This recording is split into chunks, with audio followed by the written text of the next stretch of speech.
average person thinks finance is so complex because, frankly, the industry tries to make it sound complex. They use words that you don't know, so you don't know what to do. What happens is we just give them our money and say, deal with it. You got to know that you can't wait till you have a ton of money to start investing.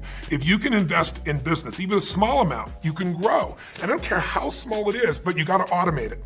You got to take a percentage of what you earn and pretend it's a tax. You're never going to see that money again. You automate it, it goes straight to the investment account, and you never see it as money you can spend. When you save 20% and you compound it, its numbers are incredible. But then the problem is, if you do that first step, but you don't do the second step, which is become an insider. Yes. And understand the rules of the game. I'll give you 2 or 3 of the myths real fast. One, this myth that someone says, give me your money and I'm gonna beat the market. Over any 10-year period of time, 96% of mutual funds will not even match the market. They've all said it. Warren Buffett flat out said today, he said, listen, in my will, 90% of my money, all that money does not go with any mutual fund, it goes straight into the index. What the index is you get a piece of all the largest companies in the world, but it costs almost nothing to get in. You hire someone because you say, I have a family, I have a business, I have a life, I'm not an investor. I'm gonna hire someone who's a professional. It makes sense, they would do better than me.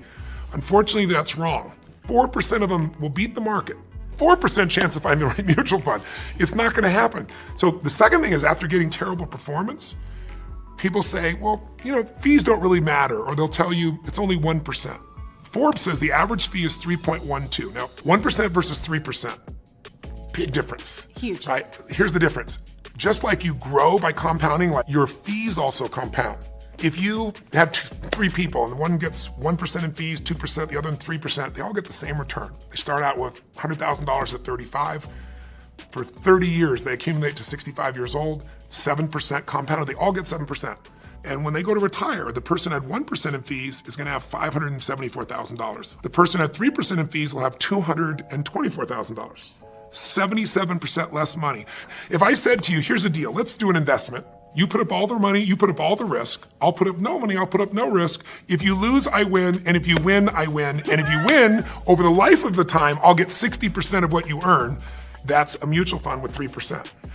You could own the stock market, the S&P 500. You can own a piece of all 500 big companies through like the Vanguard 500. Mm-hmm. And you get the best of all the business, Apple, Exxon, all these companies. And it costs you 0.17. If you went to a normal mutual fund, you might own the same companies for 3.17. That's like buying a Honda Accord for $20,000 or $350,000 for the same car. That happens every day with finances because people don't know how to look at this.